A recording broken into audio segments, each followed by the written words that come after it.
Welcome to Moonbase 2.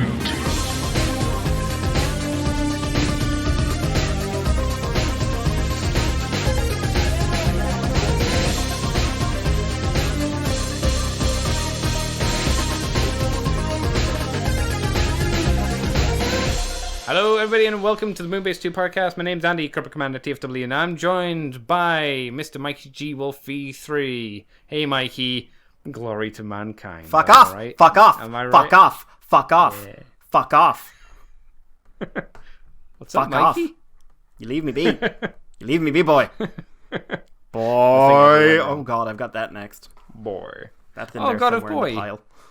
the pile. Is that the next game? Because you still haven't finished. Didn't you have like 3 games on the go at the moment? I did, but now it's kind of narrowed down to 1. Yeah, I can understand why, but you're not going to go back to the other 2 after you finish. I will. Nier. Well, no, I finished Titan. I remember I finished Titanfall. Oh, that's right. Yeah. What was the other one you were playing in between Nier and Titan? Devil May Cry 5. That's right. So you're not going to go back and finish Devil May Cry 5 before you go to Boy of Dad. I don't know. I've got something else I might want to go into now as well. But I want to finish Devil May Cry 5 because it's really, really, really, really, really fun, and Dante's fucking insane to learn. But Oddly enough, you have a choice basically between a third-person action-adventure game, a third-person action-adventure game, or a third-person action-adventure game that also is a side-scroll, that also is a bullet hell, that also is a 2D scroller, that also is whatever Nier Automata is you want to rank it as. yeah, Because it's everything. it is. It's pretty much every game you've ever created in your brain. For the most part, yeah. And you're still enjoying it, I assume. Might be. We'll talk about that later. We'll talk about that. We're here today to talk about Transformers, though. There's not a huge amount. Again, this is the run-up to... Actually, there is no... no, San Diego Comic-Con, I suppose, might have something, right? But that's the hope. SDCC's on the way, so we don't... It is the run-up to a convention season, so... Yeah. Though I fear that with the War for Cybertron reveals that we got around, what was it, Monday or something, there might not be as many super-duper new things at SDCC, because I think, from what I'm remembering, like we've been getting less and less reveals at SDCC we might for the past few years, We right? might get Cyberverse and the Netflix series. Oh, that's a good point. Also, yeah, learning what that Netflix series is might be a good thing. Or it might be another thing where we go, oh, it's those guys again. I want to have faith, but... You know what that gets you. The team I want working on this is producing, not doing everything else. Yeah. That's the worry. We'll see. It might be great. We'll see. Anyway, we're going to start off with kind of trashy, crappy news, as we sometimes do, because Transformers Rescue Bot Academy shows the Track Tower Bumblebee stock images. This nightmarish monstrosity reminds me a lot of the Gobatron set. Do you remember the camel walker thing that the Gobots used to have? What was that called? I think it was just called the the Command Gobot Center, base? wasn't it? I think so. Reminds me of a lot of that, but it's Bumblebee. So the Track Tower Bumblebee is this is what the story says, this isn't my opinion of it, is a big and fun playset aimed at small children. I'm sure that is true, though. That I would probably agree with that it is aimed at small children. It transforms. That's not put in quotations, but it really should be. Because you just kind of tilt it upwards. You get car mode and put it on its back, and it's done. For a big car to Bumblebee racetrack, you can launch included Flip Racer Hotshot figure from the top behind Bumblebee's head to the ramp in the middle of the figure. So it's basically a not very cool. Oh shit, Mikey! What were the Hot Wheels tracks that we used to get back around the 90s, where it wasn't even a full track. It was like a blue clear plastic on the left and right side, and the wheels went in between them. And you got like one loop. Yeah, I remember those. I can't remember what it was fucking called though. I remember my friend Ben, who lived over the small Burn River thing that we have. I used to be like, oh, this is good. I played with it once and it's like, oh, the car's stuck. This is not as good as I hoped it was. So many times did that little car get stuck in that track. I'm glad I didn't own it. But the Bumblebee, again, he stands up and his chest kind of opens out. He has the idea of fists because the fists are molded into the side of, again, the idea of where his waist would be. Genuinely didn't see those. Neither did I until I blew up the image. But you can just make it out. It's kind of there. The child on the box, I can't say looks very happy to be playing with a toy. Well, it does look like it's trying to eat you. It does, but there's- my interpretation of the kid was, someone said, if you don't enjoy this toy, we're going to kill your family, Or- so smile. If you don't enjoy this toy, we're giving it to you. Oh. I like that. I guess it's cool. This is fun. Take it away. I love it. It's not even that cool of a racetrack, because it seems like you put it in behind its Bumblebee's head, and Yeah. it just drops the car. And it doesn't and really drop the car anywhere. No, I think the idea is it's meant to drop it so it goes onto either the chest plate, which flips down, so it's a translucent blue plate, or it just drops all the way down to in between his legs, and then it just kind of shoots out from behind his legs. But I don't think that's what is going to happen. I think what's mostly going to happen is it's going to just fall and not go anywhere. I can see that. Maybe there is something in there to keep it from just free falling and turning upside down, but this does not look for like a young children's toy. It doesn't look good. It's clearly meant to be for it looks like it's basically a glorified carrying case, as there are multiple shelves for not only I guess it's a hotshot figure, which oddly looks more like a train from these images, though we don't get a super close-up look of it. And there's a shelf for, let's see, 1, 2, 3, 4, 5, 6, 7, 8. At least 8 more of these things that you can get into this, like I say, glorified carry case. But there's very little to it, from what I can tell. And it's been released apparently on the 1st of July. So probably by the time this podcast goes out, it'll be available, and it's going to be $30. Which, for what it is, seems a little bit steep. I would expect for $30 you'd have... Like, even the GoBots Command Center had more play feature to it, I feel. Because you stood it up, you opened it up, and there was a base that had a lift inside it. It also had really shitty sound effects. And I think...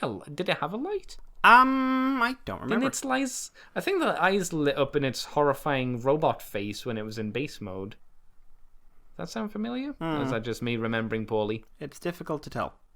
It is. It was a long time ago, and neither of us were massive GoBot fans. Long time ago.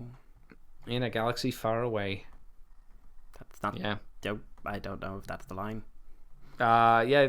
Mama, this and that again. Yeah. Maybe Vader someday let her know he's just a small fry. Man, I remember that. I remember the music video. He was in the desert. I bet that was uncomfortable to film. I think Mikey, it was what do in you think? the desert. The desert, Where they not actually- like the usual desert. Well, I think it was actually in the desert where they filmed Star Wars. Oh, really? I think so. Someone who's more You into know, Weird Al Lore. miscellanea should be able to tell us. But Your Weird Al deep lore. the deep cuts of Weird Al Yankovic. Knowing Weird Al, well, I don't know him personally, but knowing the kind of weird guy he is, based on his name, I could see him totally be like, yeah, let's film this in whatever that desert was called. Just for the lols. But Mikey, what do you think of the track Bumblebee Tower carry case, glorified carry case? For ages 3+. It doesn't do a lot for what. No, you could get No. better. You can get better versions of these toys that do more, and aren't pretending to transform. Well, then I'll ask you, what do you think of, because I haven't seen this design until now, the design for Rescue Bots Academy Bumblebee. It's very Rescue Bot. It is. So. I think it's quite cute. Yeah, it's fine. Quite It's cute. like, I mean, you have to be if you're into the Rescue Bots aesthetic, it's good. I would say it's not a well-represented version of him for the carry case thingy. But never mind. So you've got no interest in this? No. That's fair. That's fair. I can't blame you. Josh Perez is probably like ordered 5, but the man's got issues. Perhaps. Yeah, perhaps. He's just, they're not tat. They're Bumblebee. They're never tat. When did Bumblebee get a giant like hot rod motor for his car mode as well? I realize it's to facilitate the gimmick, but I don't know. I'm trying to think if there has been a Bumblebee with that. Yeah. Is this like for again? Because I don't know. I wonder if this is a rescue bots design specific thing, so all of those have that, or whether it's just for this toy to facilitate the gimmick. I don't know. Any other thoughts on this, Mikey? Not really. You may take us away with another bit of news, then. Sir. Yeah, so from Japan, we have official images of the Flametoys Kurakarakuri 04 Transformers Optimus Prime. This is the fourth of the full-size figures they've released. It's similar to the model kit design, but it is a hell of a lot beefier. He has mucho chunko. So pre-orders for this guy is up. He's going to be out in December, and the pre-orders are currently about $380 from a place like Robot Kingdom. If you go to Amazon Japan or whatnot, you will of course be able to get them a bit cheaper there. So check out your favorite Japanese stockist. This guy is about 21 centimeters tall. He's got 5 LED lights, including a big glowy chest.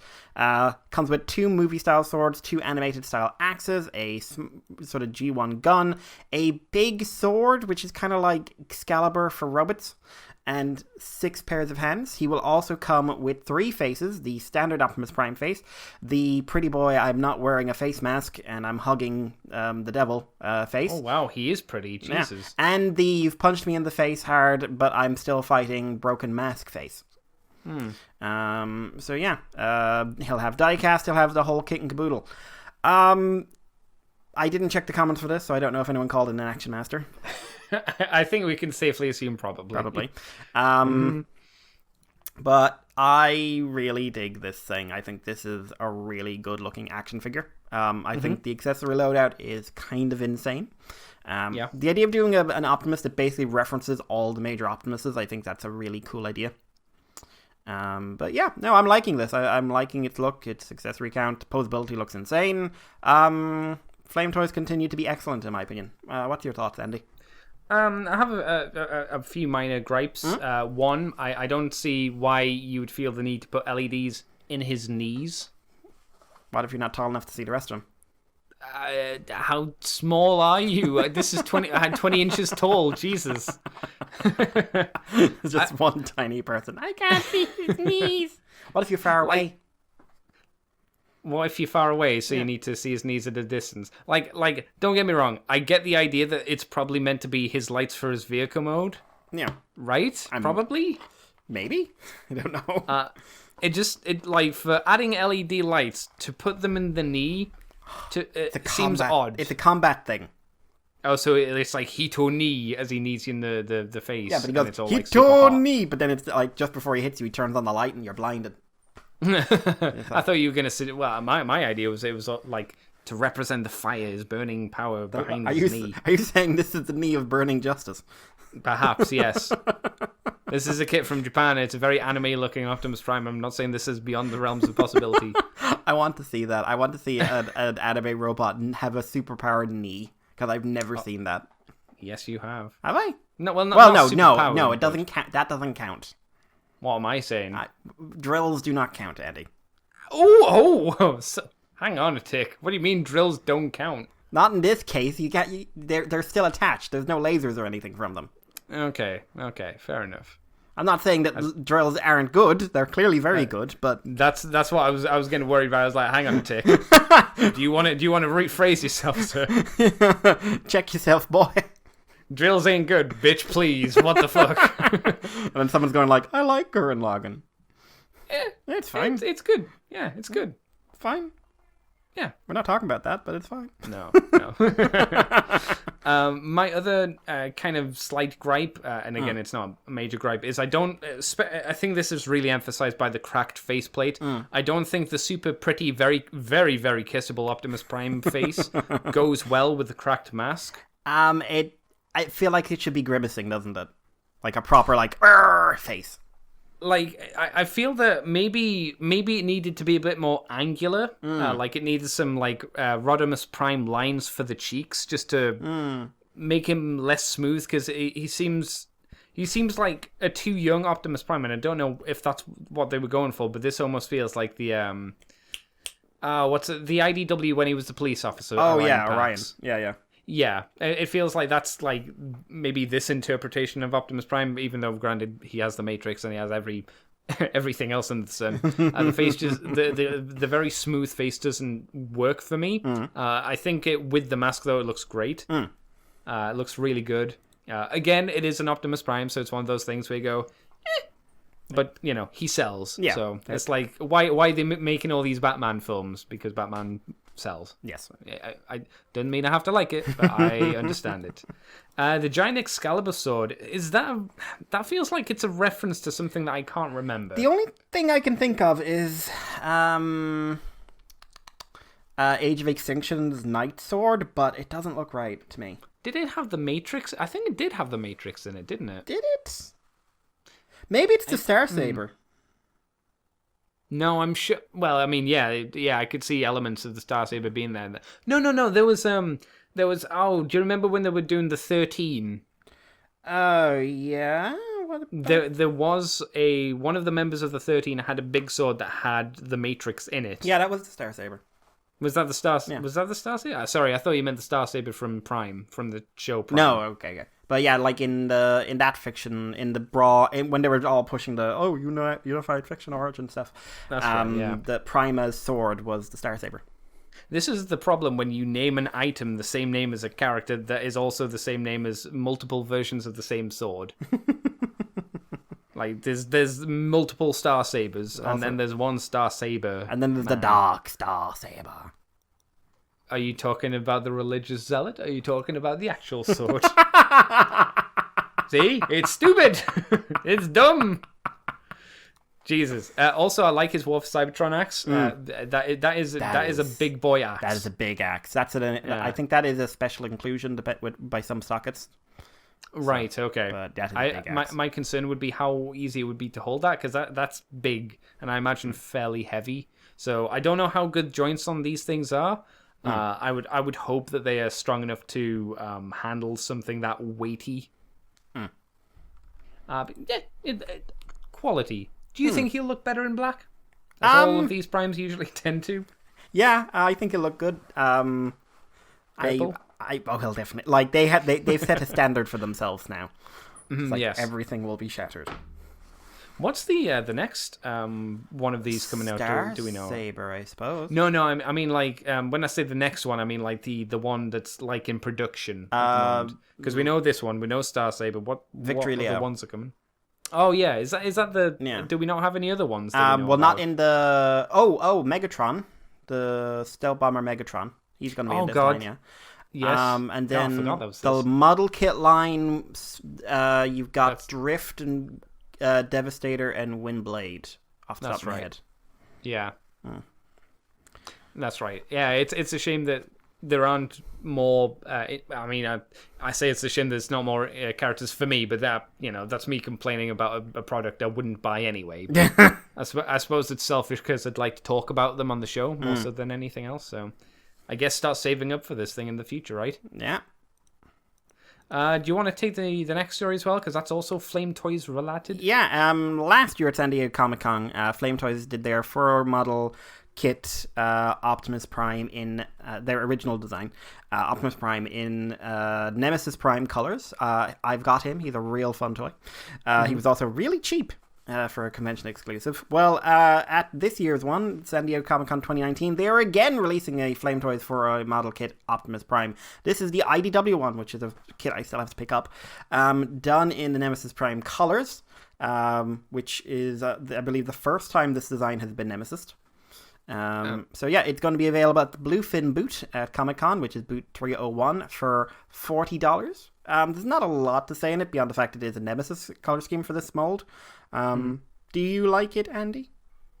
It looks neat. I'm going to throw a question back at you. Would you be interested in this? And if so, would you simply wait to see if it became as cheap as the one that you did buy? I'm less interested in this because I want to get the regular Optimus version of this. All right, so that would put you off getting this version, and obviously. Yeah. Honestly, I got a good enough Nemesis. Like, this mold, I'm interested in it for a very specific reason because it's representing my favorite version of Optimus Prime. I think Nemesis as a hyper anime robot is more my speed than Nemesis as, hey, it's that guy you already know but black. Right. Yeah. And okay. Yeah, so this is just not wowing me, but it's not a reflection on the toy or the design, because I think it actually looks like that's a good color scheme. So it's looking good. What about you, Andy? Yeah, no, it wouldn't be for me. It looks neat though. It's just not my stuff. If I'm gonna be buying model kits at the moment, they're gonna be Jetto Man related. Jetto Garuda. Yeah, I'd like to get him as well, because that looks pretty. But that's much more expensive since that was a web exclusive, because of course it was. And I've still got to get Gridman Sigma. Was that his name? Oh, the God. blue one. The one that never got released. Yeah, that also comes with the dragon. I didn't know he came with the dragon. Yeah, that was. You could either buy the dragon thing separately, or you could buy the 2-pack of him and the dragon. So presumably you can combine him with all their stuff. You can to make some new character. No, well, not really, because you put on the dragon armor and you can barely tell that it's the blue one underneath, right. just because of how much it covered him up. And the dragon was effectively just the God Xenon. It was just another God Xenon that was just clipped over the top of the basic body. So I've got that to get as well in the future. Oh, Hey-o. Oh, yeah. I still wouldn't mind getting the Astro Megazord. That does look space. real good, it has to be said. Yeah, it's really sad when you look at the design aesthetic of like the older Sentai Megazords mechs, and then you look to them now and it's just whoa, they're a mess. What happened? They realized that they could make more money out of having interchangeable gimmicks, and Yep. And they went all in. They went dick deep. Yeah, and then they got Bandai America involved, and we got Kyuranger. Or Kyuranger, rather. Kyuranger. Yeah, where everyone did bad. Yes, it did very badly, and no one liked the toys. Yeah, which is odd, because you would have thought, oh, big Sentai team, everyone would love it. Apparently that was not the case. Yeah. No. So yeah, unfortunately, those are my like model kit futures, rather than also something Tenryujin. like this. You're honor bound at this point to get Tenryujin. And Genesik, but that's again, he's really expensive as well. Yeah. And I got Big Volfog to pick up as well. Big Volfog. There's so much shit to get, Mikey. Jesus. Keystone Church. Shall I take us on, sir? Please. Right. Also at San Diego Comic-Con, there's going to be a little special 35th anniversary set for the Transformers trading card game, which is going to be a Blaster vs. Soundwave set. This is the little blurb to describe what it is. To help celebrate the 35th anniversary of Transformers, the Transformers TCG presents the fan favorite matchup of Blaster versus Soundwave. I say no, sir. I say the real team up or fan fight up is between Billy and new Soundwave. Oh my God, you've ruined it now. Yeah, right? Oh wow. Where's that? This card set is worthless now. You may as well throw these cards into the proverbial fire. Give them the Vangelis. Which is the same thing. Perhaps. They're also going to be using throwback artwork for the packaging, so they're going to look very different from everything else. Yes, they are. The set contains 2 large and 6 small foil Transformer cards, and up to 40 decks for the battle cards. It's going to include Blaster, Communications, Soundwave, Communications, Steeljaw, who's a tracker, Ramhorn, who's a warrior, Eject, who's an electronics surveillance, Ravage, who's a saboteur, Buzzsaw, who's a spy, and Frenzy, who's a warrior. Ramhorn and Frenzy have the same description. Ramhorn and Frenzy? Yeah, they do, apparently. Even though Ramhorn has no hands. Yes. Well, Andy, obviously you need a hand to be a warrior. You do. Yeah. You gotta hold a sword and a shield. Or a trident. I'm trying to picture a rhino with a trident now, to be honest. You could like duct tape one to him, I suppose. The shame trident. I don't like this. Too bad, it's on you now. That's Ramhorn, a more shame horn. The set is going to be sold for $50, it seems, with a limit of 2 per customer. So I guess they're expecting this to sell like hotcakes. Will Chris line up twice, once wearing a hat? Ooh. Oh, will he shave? Or I'll start speaking German. Okay. Maybe. You look a lot like that fella from Canada earlier on. No, you are mistaking me for someone else. You will give me the cards. Oh, no. Oh, yes. Oh, no. What do you think of this little set then, Mikey? It's neat. I'm very curious, like, because it looks like it's character cards all around, which, if they're large, doesn't that mean that Soundwave and Blaster are going to sort of have Titan rolls? No, I no, because I think what Ravage and the other ones are, they're the Titan Master size cards. Oh, right. Or I the forgot they were a thing. the guns, the Target Master size cards, Yeah, while yeah. Blaster and Soundwave will be the big boy cards. Big ball, yeah. I'm assuming, though. But this is neat. I mean, it'll look a bit odd in the gameplay, but as long as it plays well. Yeah, I wonder how they'll balance out these cards in the game. Like, will these work better? Are they just like trash cards? Will no one use them? Yeah, Are they OP? You know? It's a hard enough thing because you obviously have to have a balance with these kind of things. Yeah, I think that's the horrible thing that the people designing this card game constantly need to worry about when making a new thing is, oh, we're introducing this really cool thing, and then some asshole comes along and goes, oh, so if I do this and this, I can't ever lose. Yeah. That's how these kind of games always work. But yeah, I think it looks, from my perspective, it's okay. I guess it's a good idea to have them with the G1 box art, although it's maybe a bit boring in a lot of ways, mainly because we've seen them so many times before, and I can't say that the box art for Soundwave or Blaster is like some of the best from the G1 line. It makes sense to do it for a 35th anniversary set because it is giving nod to the olden times. $50 for the set, I guess, is probably fine. I'm not sure. I don't think you need to worry about not being able to get it, though. But maybe that's my naivete. Yeah. I don't know. Mikey, do you want to take us on to Skywarp? Yeah, so via home.gamer.com.tw we can share images of the Skywarp set, the War for Cybertron Siege, Decepticon Phantom Strike Squadron multi-pack.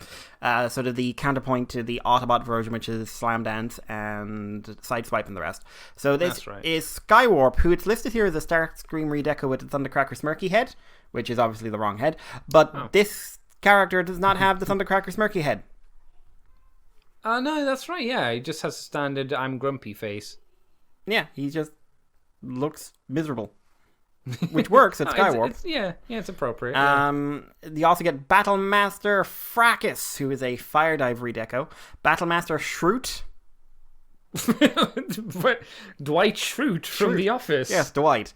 Battlemaster Dwight, who is a redeco of Amos. And Battlemaster Pterodactyl. Does that offend you in any kind of paleontological way? It's hard to say. Yeah, who is definitely. Like, he's a Pteroxodon repaint, but he's pterodactyl. That's not a natural flow. Why isn't it just pterodactyl? Because there's a hyphen in there. Oh. So it's okay. Pterodactyl. Yeah, it's easier it now, does not right? roll off the tongue. So yeah, we get to see in-hand ones. We get to see them compared to Red Wing. I will say, I think the battle damage paint on Skywarp is relatively better than it is on the other Seekers. And I'm really underlining that relatively. I mean, I'm really underlining that relatively. Is it better? It's a lot less like he's walked through mud, and it's more like his paint is missing. Because it's grey, not brown. See, the problem is, especially on his legs, it looks less like scrape markings, and it looks like someone had a big brush of silver paint. And just went around brushing his legs, and he was just like, what are you doing? Yeah, because those are some very hard, like, they're too clean to be like scratch markings. Yes, this was a dry brushing moment, and no one's been dry brushing these toys. Yeah. Which is very odd to me, because it seems like you did it for Grimlock. You did it for the leader Grimlock, and it looked good. Why are they going in so ham on these things? They're going in really hard. I don't know. I don't know. Maybe they're saying, like, well, I mean, if he doesn't have this, he'll stand out if you have him on a set with the other Seekers. I'm just like... I mean, that's true, but still... We're all waiting for those 35th anniversary sets. That might be announced. He wouldn't be standing out for the wrong reasons, though, I suppose. What do you think of Pterodactyl, Inco? Are we talking about the names or just how they look? I'll take either. The names Pterodactyl and what was it, Shroot? Yes, Shroot. What? Okay, there has to be a reason for Shroot, because that, as far as I remember from my Target Master days, I don't recall anyone being called Shroot or even close to being Shroot. Maybe. Am I wrong? Maybe you're the problem. I am a problem. I don't think I'm the problem. Not for this situation. Also, with Fracas, if you look on the back of the box artwork, No. that is not the same color as the toy presented. No. I prefer the one on the back of the box where he has the black arms and the black legs. I don't see any box. What do you mean? There's no box there, Andy. You're imagining things. Oh no, have I been drinking from the toilet again that's been full of bleach? Because this version looks like the actual figure that came out, whoever it's meant to be a repaint of. It looks like it's that one. I think it was... No, it wasn't with Hot Rod. The one that came out on its own. What was his name? Firebolt? Oh, God, you're asking the wrong guy. Yeah, whatever that one was that came out in Wave 1, to me it looks like that. Whether they've made a mistake and it actually will have the black arms and the right legs, I don't know. Though I can't remember offhand because Fracas was not believe it or not, Fracas was not one of those characters in the Rebirth that left a massive impact. Whoa! I know, right? Uncalled for. It's almost like saying all of the new characters in that 3-parter did not have enough time to leave much of an impact. I love it. I love the 3-parter, but woo! I really like Shroot's color scheme though. Purple and grey seems to work in his little face.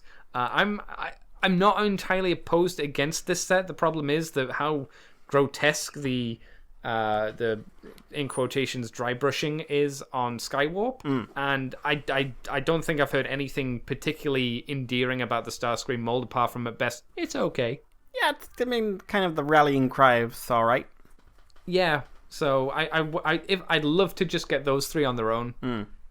The little guys, I wouldn't want Skywarp at all, unfortunately. Any thoughts yourself there, Mikey? I'm not really interested in anything in this set, to be honest. I also think it's a shame that it looks like both Battlemaster guys look very similar in gun mode. Yes, I actually thought they were the same mold at first. Are they not? No. Okay. So here's the thing. They're meant to be kind of aping the Japanese Target Masters, but it looks like the Japanese Target Masters did a lot more. Or yeah. They did a little bit more. Maybe not a lot more, a little bit more, to be fair, but still. A tad. Yeah. I don't know. Luckily, we're not being forced to buy it, so... And it's an exclusive, isn't it? Yeah, I think it's a store exclusive. Okay. I wonder how much they'll price it at. Would I be wrong to guess too much? Perhaps. It might be one of those things that are easily to find on sales, though, afterwards. Do you want to take the next story, or should I, Mikey? It's up to you. You might as well, because I think this means more to you than it does me, in a way. Yeah, kinda. We have Warp Cybertron new announced.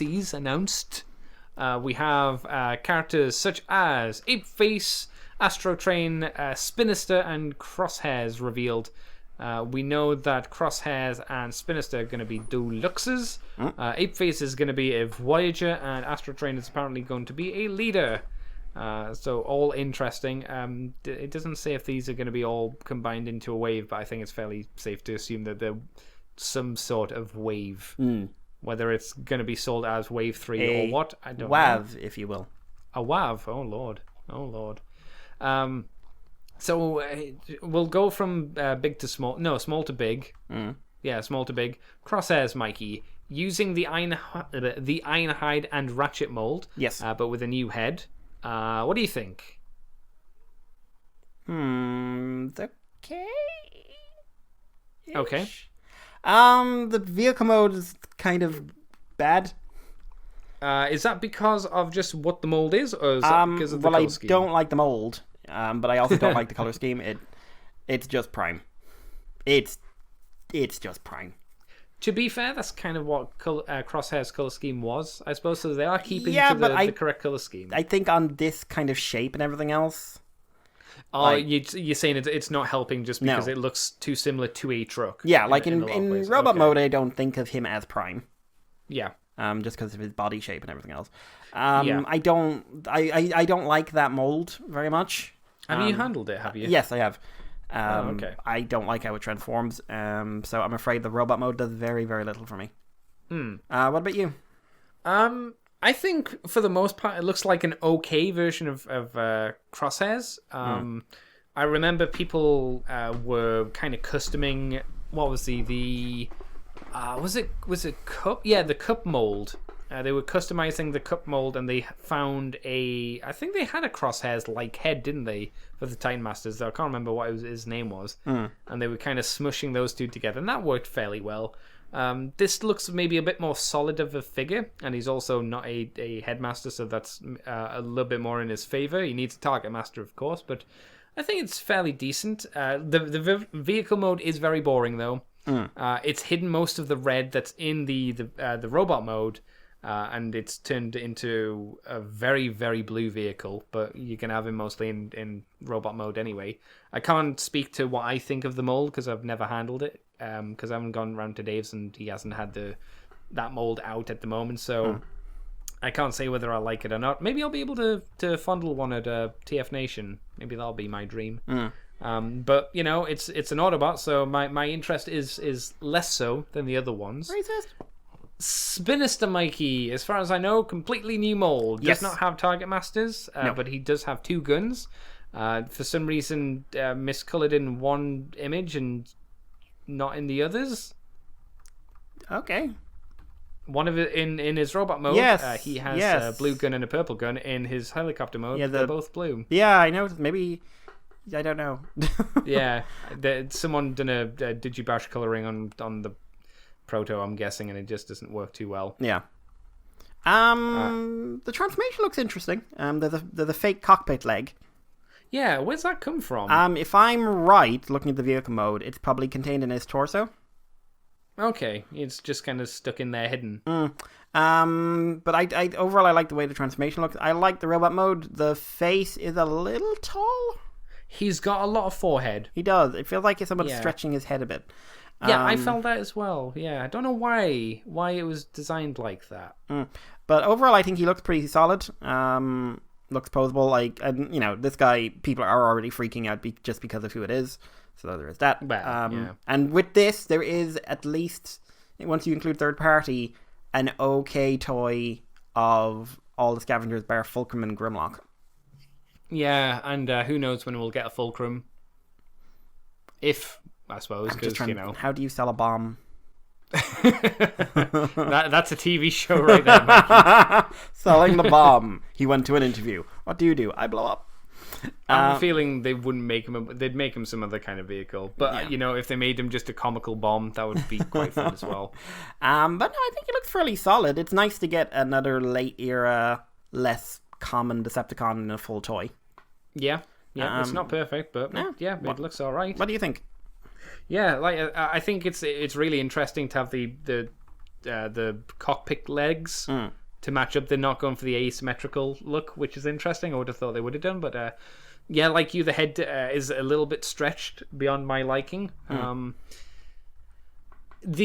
didn't mention this on Crosshairs, but I'll mention it here as well. The dry brushing, at least on these images, because things can change when the real one comes out, are not as in-your-face irritating.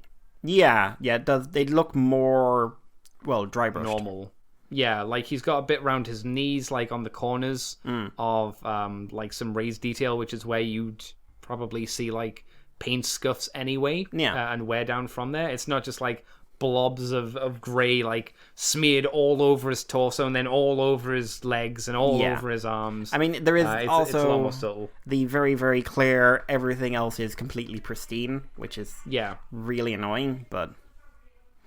Yeah, but it's not nearly as irritating. And granted, like I say, that could all change when the actual figure comes out and they just go ham on it. Who knows? But fairly solid. Does he go ham I thought he had 4 rotor blades, but he just has the 2. Not that that's a big deal. I just wondered. Oh ho. Well, okay, so that's him. So I guess it's time to move up to, the one that everyone thought I would be gaga over, and it's APEFACE. I'll throw it out. Oh, no, Mikey, that's the end of the show. Oh, people say I'm the scumbag. You're going bananas for it. Yeah, well, that one's fine. That one's the low hanging fruit. Stop monkeying around, Andy. Oh, jeez. wish I could say donate to us and he'll stop, but it wouldn't happen. So APEFACE, he is a full-on triple changer. He goes from his jet mode, in quotations jet mode, to his gorilla mode, which actually works fairly decently as a gorilla, to his robot mode. The question I have, which I don't think we know the answer to yet, is he a headmaster? Yes. Do we actually know that, or are we assuming that? It's really obvious. I thought so. It certainly looks like it, but there's no hard confirmation from Hasbro as of yet that it is. No one's written it down, but you can clearly see that's a headmaster. Yeah, that's what I'm saying. It's not written down, but it would be weird that it's not, because it looks so obvious. Yeah, it would be very odd if someone designed a head to look like that and said, "Well, we're not doing a headmaster. We wanted him to feel authentic." Well, then here's another question, Mikey. Are we going to assume that he is going to be Titan Master compatible, or is he going to be too large? Presumably, because he's a Voyager. Yeah. And I would be very surprised if they've changed the technology now, you know? That's why I would be surprised, but they could have upscaled him just so the head works a bit better, because with the Voyagers they always had a helmet to go around them. Or not a helmet, because that was more the leaders. They had usually a little hat. Well, no, they had pylons. Oh no, yeah, that's right. Sorry, Voyagers yeah. which the Voyager heads never looked that small to me. No, the leaders, yes. Fine. Yeah, definitely. They were more face masters than they were headmasters, I suppose, at that point. Mikey, how do you think APEFACE has turned out in each of his 3 modes, then? Let's start with the weakest. The jet's a joke. It was always a joke, but it's a joke. And telling me a toy from the 1980s looked crap, so in one mode, so this has to look crap in another mode, it's not a defense to me. I think it's our constant thing that we've always had a problem with when they're too faithful in a lot of ways and haven't taken any liberties. You could have improved this considerably, and you did not. It is certainly a square that has jet parts coming off of it. Yeah. The gorilla looks pretty strong to be, way stronger than I was expecting.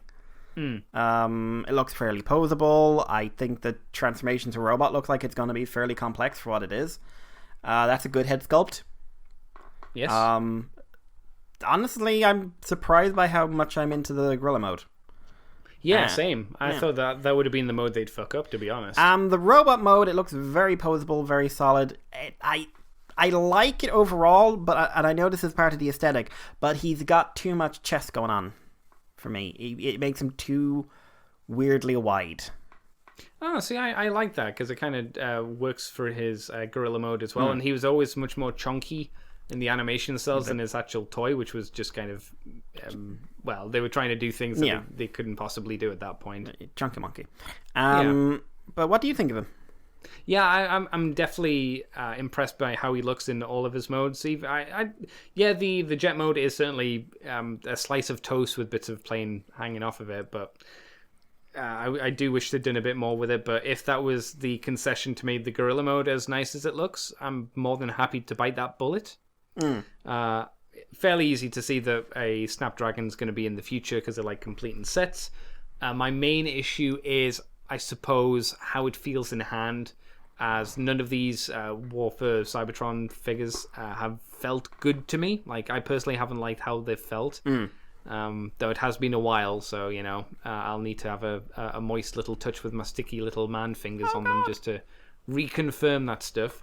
Because there was certainly some Titans Return stuff and Power Master stuff, Powers of the Prime stuff, which I wasn't too into until I actually bought them. So it could change just by holding them. What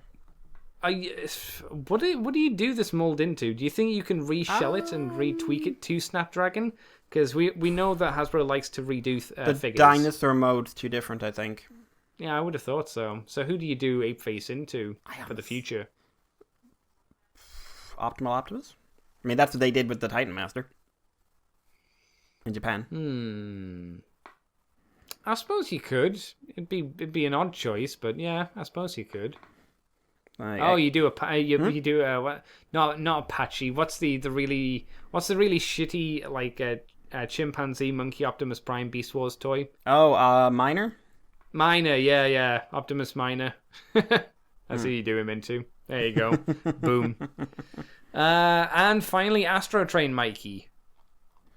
I I don't really care about the shuttle mode. Why not? Why don't you like the shuttle mode? It just doesn't do anything for me. And it's got that thing that I always disliked about After Train shuttle mode, which was, here's a flat surface and nothing going on at the back. And it's too obviously a visual break. Right. Yeah, I see what you're saying. Yeah. The robot mode I think is fine. Honestly, it looks like every other... like, Astro Train is someone who's got pretty good third-party representation, and he's got a decent Voyager toy, at least in his robot mode. So he's I feel like I've kind of been exposed to this look a lot lately. Right. So I'm not crazy about it. But one thing I really like is the train mode. I really like the train. I think that's a really cool design. I love the color breakup. Obviously, maybe it'll look a little worse when you get it from like a lengthways angle. Yeah, probably. And you see, like, basically there's a shuttle back there. But like, I do quite like the train. What about you? I'm fairly impressed with it. I think it looks quite nice. It's going to be leader price, so that kind of lessens my excitement for it. I think it looks like a big upgrade from the previous Astro Train, which I wasn't a big fan of. I was not a big fan of it that I held off on buying it. Also, it appears, at least from these images, that this Astro Train is going to be done in his correct grey colours and not in the mandate that Hasbro always went with before, which was put them in white. Put them always in white. It's like, no. Give me that cartoon grey so Japan don't have to. I like the head sculpt for him. The train mode, at least from the front, looks interesting. Like you, I think when we see him from the side and from the back, it's going to be a bit more of a kind of situation. And the jet mode, the shuttle mode, I suppose, doesn't bother me too much. Definitely looks like it's going to be sticking again with the G1 transformation pretty hard for the most part. But again, that's kind of, at this point, what we're expecting them to do, which maybe isn't the best, but is just how it's going. Yep. But I'm certainly interested in this, I would say. And then I suppose you can repaint them into the shitty white version. Or if you want to be cool, you do them into the orange version. Do them into Galaxy Shuttle. Oh, I think I saw someone do a recall in Digibash of that, and I think it worked quite nicely, actually. Though Galaxy Shuttle isn't very interesting. No, he was tall. The Dagwan version was much more interesting when it had the giant star on his chest. Was he evil? I'm trying to remember if he was evil. No, well, it was Mike. He was probably one of those things where he was evil at first and then eventually joined the team. Hang on, let's see. I'm curious now. I think that's a pretty easy assumption to make for an anime. Though he might have just appeared and been friends, because that also sometimes happens. Thunder Dagwan. Oh no, if he was Thunder Dagwan, he must have been a main character. But he might have been a bad guy at first, true. and then turned good, is what I mean. Thunder Dagwan. Yeah. That's all of our Transformers news, though, Mikey. That's it. Yep. Again, fairly shallow on the news surface for this week. So, well, let's shimmy shangle over to you, Mikey, and ask you what you've been up to this week. What you done for fun, my friend? Broadly speaking, also relatively shallow. Okay. Haven't checked out the new anime season yet. Has it just started, or is it kind of kicking off now? This is week 1 or 2. Okay. I think it's 1. But like I said before, there wasn't a lot leaping out at me. When the big seller seems to be my mother went to an isekai world and then she got all the crazy superpowers and I'm just normal. That looks like one of the trashy shows. That feels like it's going to get awkwardly sexual, where his mother either starts hitting on him or he starts hitting on his mother.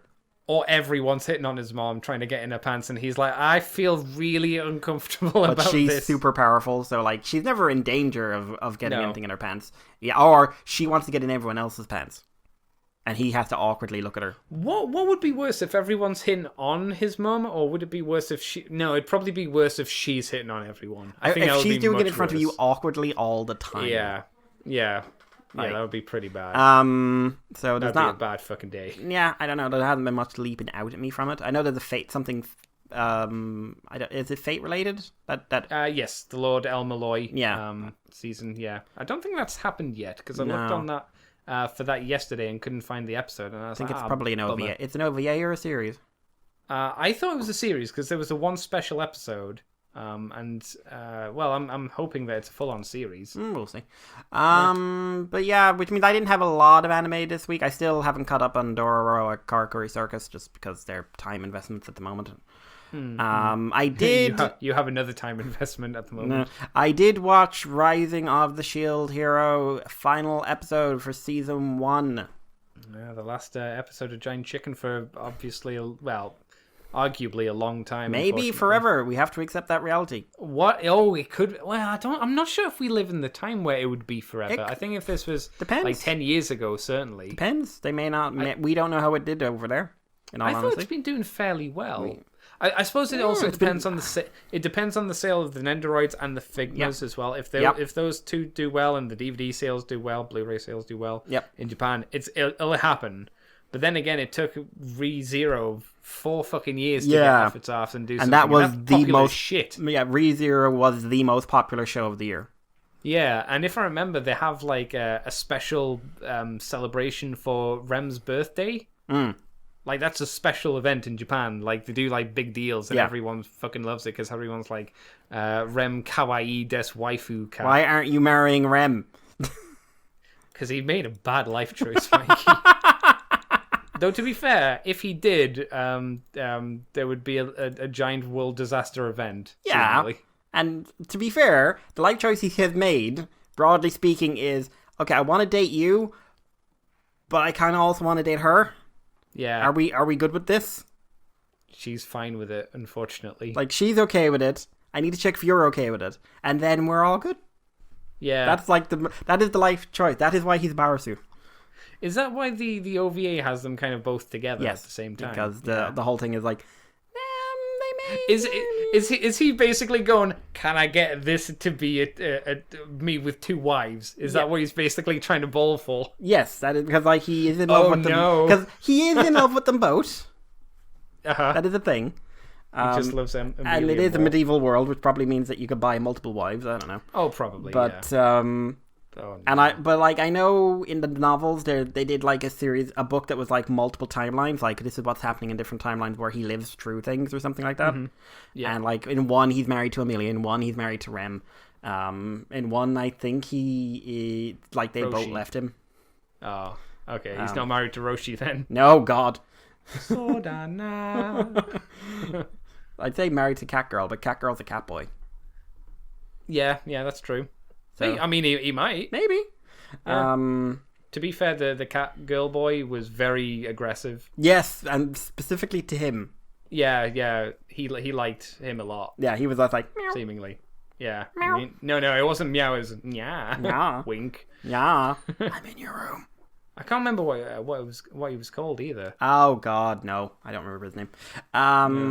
But yeah, so as a season finale, I have to say it was good. It left you wanting quite a bit. Oh my, yes. And there were so many questions left. Yeah. I think it had a little bit of a pacing problem towards the end because it needed to set Glass and the others up a bit more. Yeah. They were good. They were entertaining. It was just like, I feel like this is someone told you had more time to do this. Yeah, do you think maybe that should have been left to a season 2? Because maybe. I've said a few times beforehand, the show felt like it could have ended a few episodes ago. Yeah, several times. And also like the new character, the new party member, that feels like something that got compressed. That came out of nowhere. I'm almost positive that the manga or the light novel probably expands more on the heroes' parties more. Yeah. So she probably would have had a bigger role. And like I suspect she's gonna have a big role in the next arc, but we need her to be there already, and we've only got 20-something episodes. Yeah. So we just need to get her here now. She's in position. All that we know about her is she goes bweh a lot. And she likes wind magic, and like she is no longer in the party. Yeah. She seems like she was the whipping girl of the party. Yeah. And yeah. So I'm sure she'll fit in fine. But it was fine. It really showed Naofumi's growth as a character. Yeah, it was really cool. It also did something I really, really liked, but it touched upon what protecting the world means whenever something like this says it. Because ultimately it's never about protecting the world. No. Like that, and I think it did well. I like the little views of the other heroes. I think they're massive hypocrites, but fine. Do you mean the heroes that we know? Or do you mean, our guys. It's just like shield, spear guy, and I'm just like, you fucking just prick. Garbage. Just like, oh, you garbage. should be friendly with him. Oh, don't you judge? Why would you judge? And just like, she doesn't care about you. No. On any level. Also, you're a prick. And I really like the idea of the ending. Like, if this was how the series ended, with a bit of tidying up, say, this would be a good series ending of... Oh, you mean like completely done? The shield, what did the shield hero do next? Right. I thought it was a very emotional ending at the end. I got kind of like, you made Raphtalia cry. Oh. Mistake. But it was good. It was a good character study for him. I think there was a really good shot of him, like him now and him then. Yes. That was because it's an interesting highlight that he's been chasing this because he hated the place, and then he, realizing it, he does have a place in that world. So I will be really curious to see what direction this is going in. Same. When it does. Yeah. If it does. And I definitely think it would be a shame if there wasn't any more. Yeah. I definitely want to see more. I want to see how this ends because there's at least 4 more waves. Oh, you mean big ones? Yep, there's 7 waves. They've done 3 or 4. Okay. 3. Yeah, this is number 3. Mm-hmm. So we've got more to come. I don't know. I want to see more. I want to see why does what happens in one world reflect on the other. Yeah. Why are there waves of multiple universes? Yeah. Like, I want to see where are the waves coming from. I think there are stories to be told here, and I want to see where this is going. Agreed. Yeah. Enjoyed it. Did you have anything in particular? No. I've been once again really enjoyed it as well. We had a nice roundup at the end, kind of looking at what everybody's doing at the moment. It sets up nicely for the future. I really liked how all of the previous characters were kind of looked at. Even the really minor characters kind of had a small little role to play right at the very end. I was like, oh, that's nice. Yeah, that's nice. Who do you think the slave guy was talking to? No, he was. It seemed like he was specifically talking to the Queen's ninja guard. But I don't know why. Because like there's a golden goose. He said he had a golden goose. Yeah, like, and why was he talking specifically to one of the Queen's Secret Service? Maybe that's ninjas? where they come from. Maybe, but I don't like it. It don't. To me, it seems like there's a bit more of a sinister undertone to. Are the ninjas? Well, I call them the ninjas just to make it simpler. Are the ninjas really working for the Queen? Are they working for somebody else? Yeah. Does the Queen know about this? Yeah, I mean, like because you can't. He's not going to make it much more money on the whole slave thing because most of his slaves are beastskin, and they are now legally protected because they have a guy who's running their entire country. Not their entire country, just their section of it, because basically it's going to be like, hey, you want to live here? Live here. Like, I'm not going to put you in anything. Yeah, exactly. And he is their ultimate. He is traditionally the one they look to themselves. So. Yeah, because he's probably what you'd call like lawful evil, I think. Because he seems to work in the law, but he's not like outright to cause chaos. He just does a lot of very unpleasant things in slave trade. Yeah. And he's agreeable and likable about it, which is a good way of writing a character like that. Agreed, yeah. Well, I suppose you'd have to be when you're in customer service, effectively. Yeah. Also, I guarantee you the weapon shop guy will end up moving to the new town. Because I don't think he has any other customers. Yeah, maybe. It's just the gang. Yeah, he's done alright with Naofumi backing him up. I really like that guy. He's kind of generic. I know, but great archetype because he's like so interchangeable with the. Do you remember the blacksmith shop owner dude from ReZero? Yes. Yeah, I'm pretty sure he has the same voice actor. Pretty sure. Wouldn't shock me. Yeah. Yeah, but apart from that, we had Geo41. Dare I ask, Mikey? It was all right. I mean, it doesn't make an ounce of sense. They're doing oh my god, the timeline has changed, and I'm just like.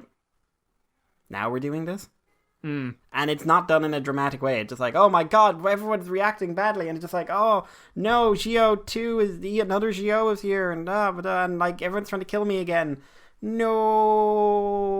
And then Tsukasa's like, the world's going to die. Neat. And I'm just like, I mean, one of the reasons the world's going to die is because you're going to kill it if he doesn't do it right. I mean, we do need to highlight the fact you're probably a contributing factor.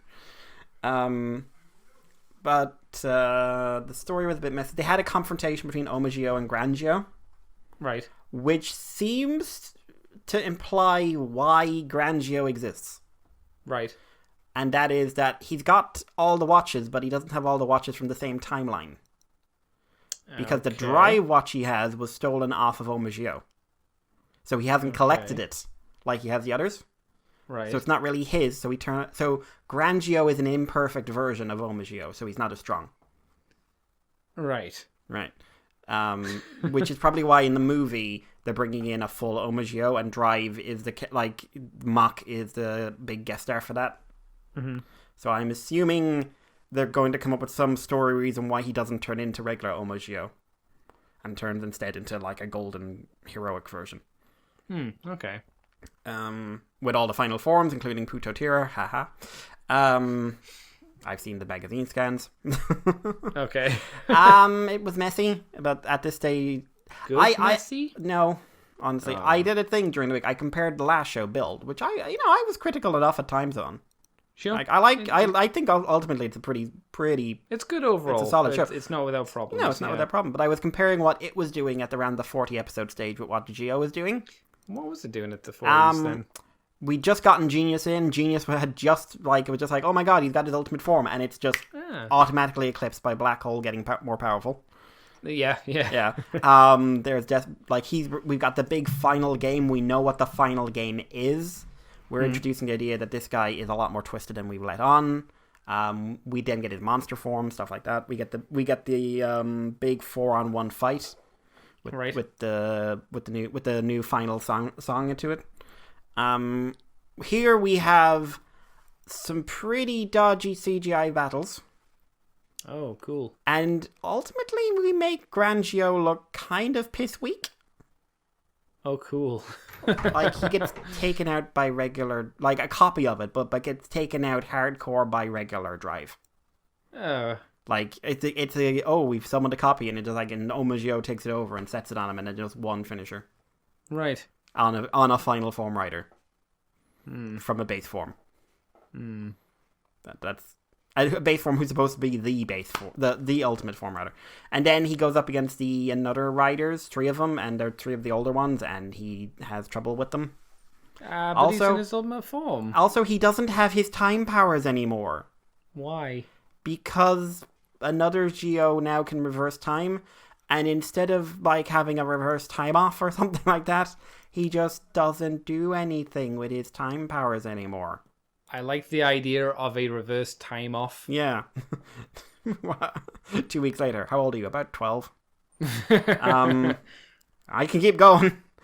But when you introduce the idea that the character in episode 20 is gaining the ability to warp time without having to use his powers. It's not like his time powers are specific to one form. Was it the fact that they gave him the time powers and they went, okay, this is too powerful, let's pretend they don't work for I think what they did is what they did with a lot of other stuff, which is okay, that's not convenient to the story right now, so we're going to ignore him. And they've done that a lot in this show. By the way, Gates hasn't had a story beat in about 15 episodes. Oh, cool. Neither of Was, really. Maybe, no, I'll say Was, it's been about 12 episodes since he's had a story beat. So they've been shelved.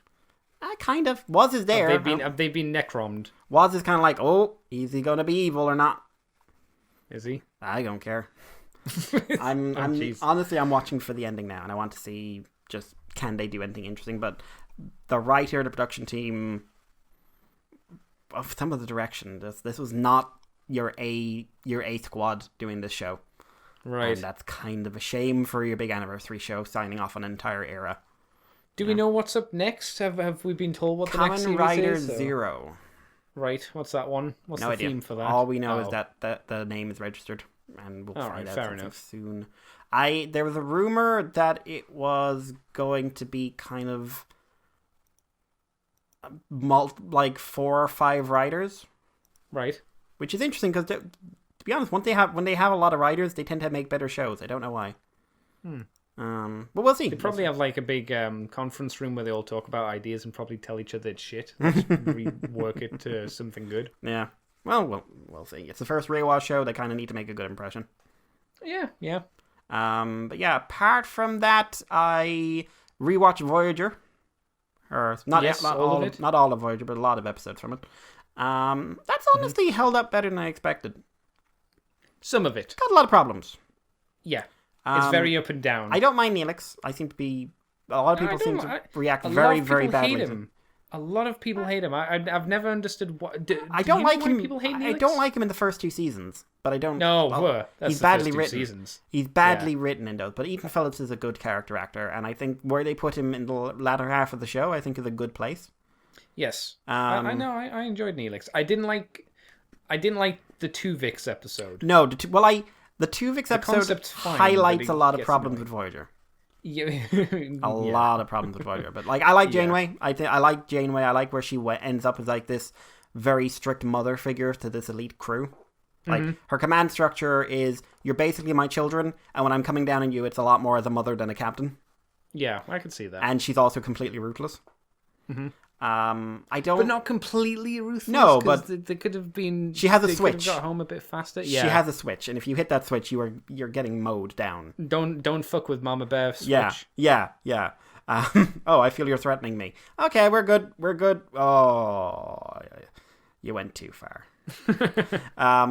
Seven and the Doctor are kind of the standout characters, although I don't like that Seven got as much attention as she did, because she kind of killed the momentum of the show in some ways. Because she's a very interesting character who tends to have very well written episodes, which also means that very few people get a lot of character stuff. Because it basically Harry Kim, Mikey. No, he gets very little.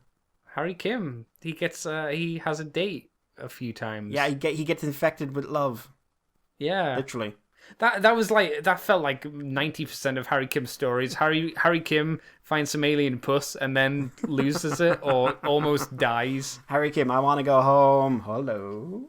I always thought it was funny. Like years later, I found out he was meant to die from species 8172 or something like that. And the reason he was kept on was because he was like voted sexy man or something. Yeah. Was that it? So there's two. They were going to cut him from the show twice, actually.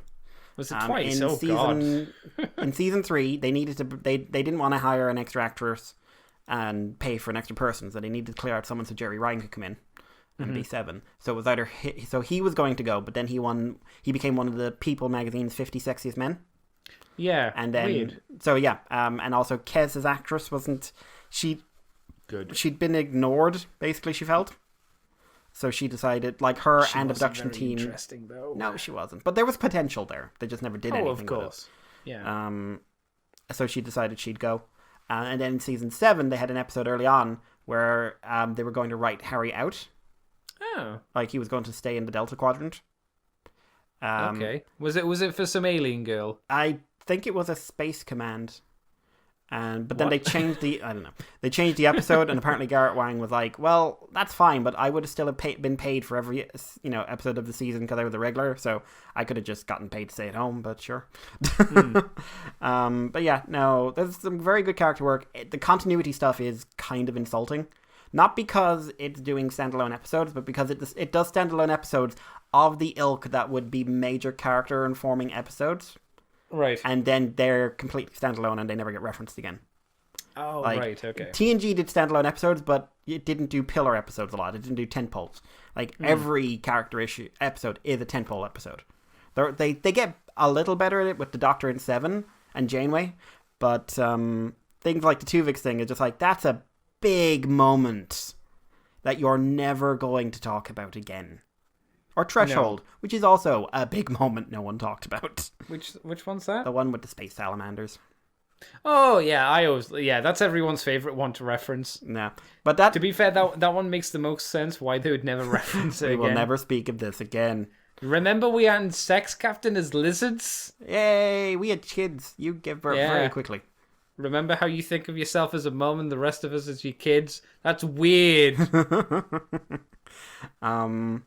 Lizard but sex. It hurts things, like it hurts a lot of the potential of this show, especially when it's running up against DS9, which is doing the standalone character element so much more effectively, and on a much wider scale. Overall, it's a show that's aged better than you might think. Yeah. And apart from that, I was just near automating all week. Automatoing? Automata. Basically, I was nearing. Yeah. Nearing and during. Finished Route A. Yes. So I've got to start the one with 9S now as the main character. 25 more endings left to go. No, I've got a few others. I died. Oh, you picked up some of the dumb ones. Yeah, I also died in the first hour. Yeah, wow, yeah. Which I don't was... blame you. Yeah, that's a good. That was a good game. It's all right. It's all right, ain't it? It's amazing how much of it is made up of side quests that still feel engaging and character informing. Yeah, they're very important to the world building. They're not just like, here, go. I mean, the actual task itself is usually not that interesting, but the reasons for doing it and the payoff for doing it is very important. Well, I have opinions and suspicions and feelings about characters that would not be there if it wasn't for those side quests, and these are major characters in the game. Yeah, there's one side quest in the forest village that's very related to one of the bosses. Yeah. There's also the one with the Yorha troops, the 2 Yorha androids. You'll need.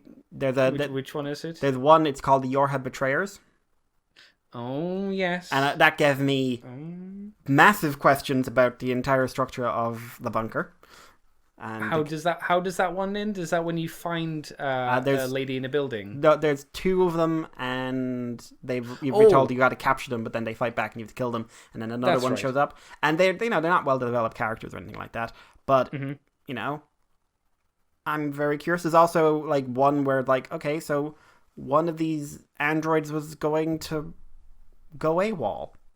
Why are people going? What is it that's making people go AWOL when you are driven to complete your mission? That these machine life forms are evil. What is it? Why am I being ordered to slaughter people effectively?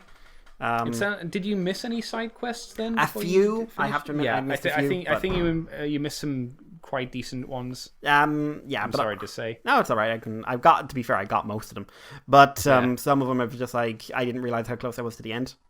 No, it sort of sneaks up on you, which is kind of the point. Yeah, I suppose so. Yeah, but yeah, I got the one about A2's background, which was an important one. I got the one about the machine Lothario, for want of a better word, who was doing philosophy, and all the lady machines are like, "Oh my god, he's so hot." Yeah, he's an interesting one. Jean Sater. And that was an intense ending. Yes, that was I mean, I was actually on Skype with you and Jay at the time.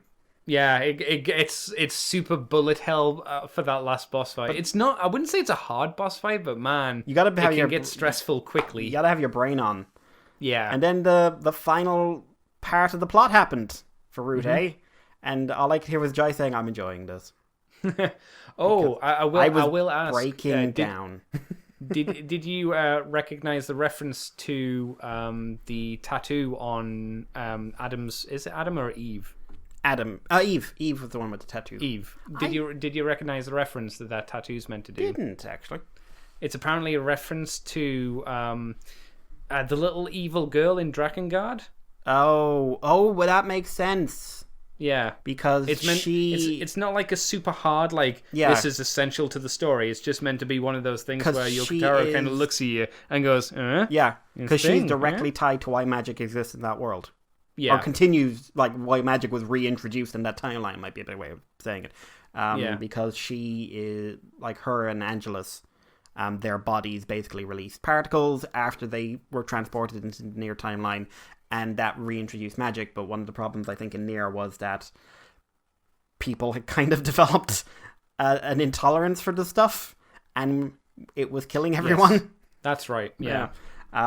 So part of her power and part of the dragon's power was represented. So presumably that means there's a connection between machine life forms and them on some level, despite the fact that there's machine life forms apparently have an alien origin, if I believe that. I'm not sure I do.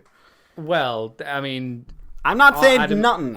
Don't say nothing. Are Adam and Eve the same as the machine life forms? I Dab- suppose you could ask yourself. There's as a well. question. We're getting existential, which this game does. That is the game. Yeah, this game, like Route A ends in a way, basically kind of calling out one of the big themes of this series, which is people dying and then going on. Mm-hmm. And I thought 2B had a great moment saying, they have the backup concept, and they have the idea, I can back myself up, but then it's like, you can back yourself up from a point. Yeah. And if there's a reason or you miss a backup, then, apart from the fact it's a copy, which means you still die, the original you is still gone. Yeah, This is it's losing you. It's like when you're on Photoshop, yeah, and you've done a save, but then you do like a load of work and you forgot to save it. Yeah. You've still got the work, but all of that stuff you've done, it's gone. yeah, and they're still a person. They're still an individual, but they're not. You still died. Yes. This is just another person who thinks they're you, for Yeah. want of a better term, or feels like they're you, or thinks like you do. And then, like, you feel like 2B's gone through this more than once. Like, she's Maybe. either died multiple times, or she's had people die on her, and they've forgotten key experiences, and that's why she's the way she is, because she tries very badly to push down her feelings. Mm-hmm. And I wonder if that's part of, like, I'm tired of getting close to people, losing them, and then still having them be there and have them look at me and say things like, and not remember the things we've gone through together. Yeah. And also, the final shot of Route A is beautiful. Like, it's a beautiful shot. The side quest that I'd like you to have done, which I'm not sure if you did, was called Amnesia. Amnesia. That sounds familiar. I don't think I did that one, but You get that one from a Resistance member in, the big building near the mooses. The moose. There's a lot of mooses. The first mooses you find in the big open field. The ones that, like, fucking attack you. That's the ones. The big main building, the first big main building you come down. The Resistance member was in there. I didn't find that one. I might send you the video for that, because that one. Well, no, I'll just go back and play it. Okay. Because, like, eventually do that one. You get chap. I'll see if it's available in the route B, and if it's available, it is. I can't remember if it might be. Let's see. It's definitely worth doing. It's one of those ones where it just kind of pops out of nowhere, and because it's not in a location. It's only generally available. visit. It's only available on Route B. Only B. Okay. Yeah. Then So you're fine. like, there's 3 or 4 that are only available on Route. Then you Route A, make Route sure B. you do it. Like Yeah. like the Find the Present one is only available on Route A. The Find the Present. So for 6.0. Oh, okay. Yeah. Okay. I'm on board. It's a good game, isn't it? Yeah, it's pretty good. It's why I wanted you to play it too. It's why I was like, I could play the game for so long. I was like, play the fucking game.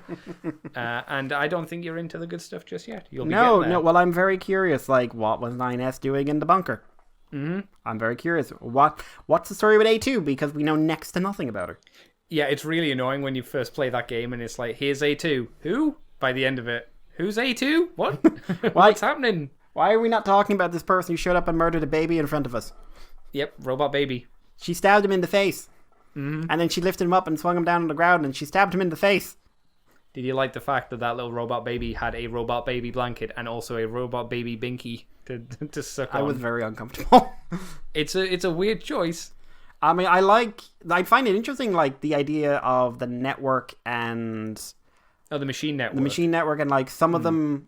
the machines are clearly all acting in some sort of emotional way on some level, whether or not they're connected to the network. But, like, the ones on the network are by far the crazier. Yes. Or at least they appear to be. But they also, like, they're the ones who probably have the greatest sense of we are being murdered. Mm-hmm. Whereas the ones that are off the network are just this bizarre collection of individuals. Yeah. Like, it's very, very interesting. It's a great world building. Like, really enjoying it. And the map feels way bigger than it is. Yeah. It can be a bit annoying to hoof around it sometimes. But, like, once you get to fast travel or you moose around it. Yeah, or pig around too. Moose is faster. I know that a lot of people have been seeing your tweets on Twitter and have been asking me, so whereabouts is he in the game? And I just look at the GIFs and I'm like, I don't know. Like, there was a specific one of the kid in the RC car running over the other kid, and I was sitting there going, what part of the game is that? What part of the game was that you were referencing? I don't remember. Oh, god damn it, Mikey. I was something about someone driving. Oh, it was a meal. It was a meal driving around like a lunatic. That was it. Oh, god, wow, that's a loose connection. And like the Scooby-Doo running was for the factory. Okay, So that's all yeah. Yeah. And like, are we the baddies now is probably the easiest to explain.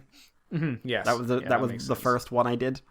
Mm-hmm. So yeah. But no. That factory one was another, like, there's 3 or 4 scenes, like the large number of cutscenes for ending are very disturbing. Yeah. Like, what were they doing? Why were they doing it? That's not pleasant. That wasn't nice. Those people seemed friendly enough. They don't think they needed that in their lives. No. And then like the cult was uncomfortable. Like, it's cool though, this isn't it? this game has a way of getting under your skin with very simple imagery. Yeah. But no, it's an alright game. Yeah, it's alright. It's alright. Third of the way through, give or take. Actually, probably I can't remember how long. Well, the I mean, third part is. I suspect if you weren't doing the side quests and you were just like a really good action game player, which I'm average at best, you could probably get through the game in pretty quick time. Probably, yeah. So like depending on how many side quests you get done in each route, like you could theoretically speed some of them up. Mm-hmm. Yeah, certainly. But like I could genuinely believe you could finish Route A in 4 hours if you really tried. Really tried. Yeah, if you hoofed it, yeah. Yeah, probably. I took me 20 because I was just like taking my time and going around. You're enjoying the game. Yeah. Yeah. And I think it's worth taking that time. It's a beautiful game. Good music too. Yeah, and I still... you told me about an achievement for the game that I don't know if I'll ever try to get.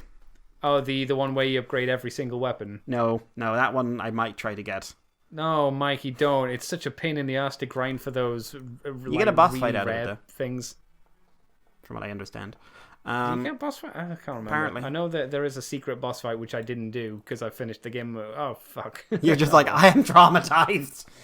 Yeah, it was one. It was one of those things where the end snuck up on me, like it snuck up on you. But it's also like, I don't know I don't know how this is going to approach stories. Like, is it going to be parallel stories or alternate timelines or what? But it's all very engaging. Mm-hmm. Yeah. So, worth your time if you got a PS4 or Steam. Yeah. Worth your time. Andy, what did you get up to this week? Well, today I did a very quick, very, very manic Code Geass, me talking about that and why people should maybe go and watch that. I definitely feel I needed someone there to focus me a little bit more because I was just kind of rambly going, this is good, blah, blah, blah. But I again, that was for the woo-woo, so hopefully it's entertaining enough for people and it'll inspire them to go and watch some Code Geass. Do you know when that came out, Mikey? Early 2000s? Yeah, 2006. You're old. You're older. Not by much, but you are. I'm catching up to you. That doesn't work that way. Ask Gio, Mikey. It doesn't work that way for him. Maybe it should. So the Steam sale's been going on. So I've picked up currently 2 things. I picked up Fate Extella, which is the game that came before Fate Extella Link. It does like one thing better, and then everything else isn't as good. So the one thing it does better is it has a much more compelling story mode. While Fate Extella Link was not as engaging. With Fate Extella, you start off with Nero Claudius, and you have a story with her. And then you go and do a story mode with Tomomo Mai, and then with Altera, or Attila the Hun, as she's also known. And each of them are connected, and there's a bit of time travel woo-woo in there as well. But they're much more in-depth, and you get to know each of those characters a lot better than you do in Link, which is just one longer, continuous story, which is not as nearly as engaging or interesting just as a story element itself. So you get, in the first game, you get more like individual cutscenes of things happening rather than 2D cutouts talking to each other. You still get that in Fate Extella, but also in the background there'll be the 3D models like attempting to do a scene together. I say attempting because it's very stiff. They are just standing there with the little mouths going up and down, but it feels a bit more involved than just looking at two still images, if you know what I mean. But everything else is not as engaging. The combat system isn't as good with Link. You could hold down a button and you would have 4 specials that you could do. In the first game, it's more X, Y, Y, or X, X, Y. It's more of the standard Dynasty or Dynasty warrior combat. You can't pull off your Noble Phantasm as much as you could in the second game. Second game, you can crack those out fairly quickly. Which is always preferred because I like pulling out the big old Noble Phantasms because they're fun. You have a Regalia mode, which is kind of an extra super mode, but isn't that good unless you like the 3 main characters as they get an alternate form and different movesets.